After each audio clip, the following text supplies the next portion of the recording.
As many of you know, I love the author Brent, and I have a wonderful daily devotion that I use. And I share with you one of these devotions that I think fits with this idea of going deeper, of understanding Christ present, Jesus there.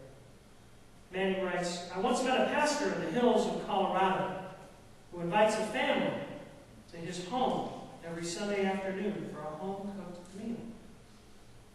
Frequently, the guests are unchurched or ex-churched.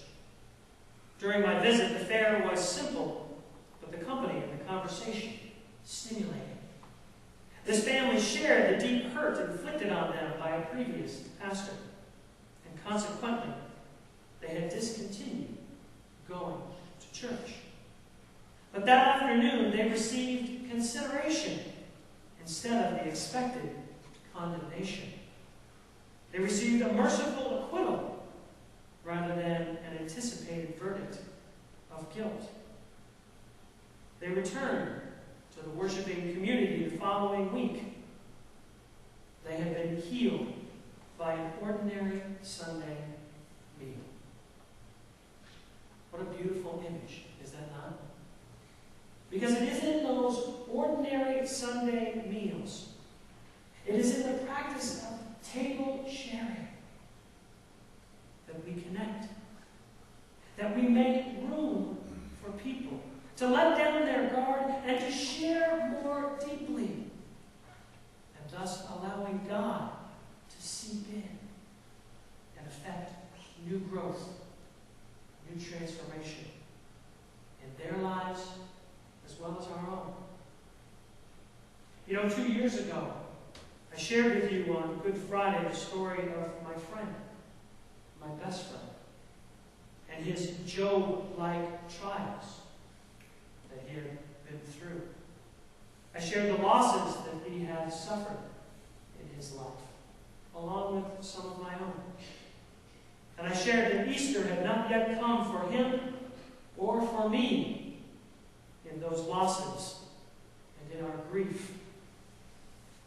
But when God's grace slowly soaks us deep to the core, and we recognize it, and we dare to reach out and drink in that grace that has been freely given, well, we find the strength for the journey, don't we?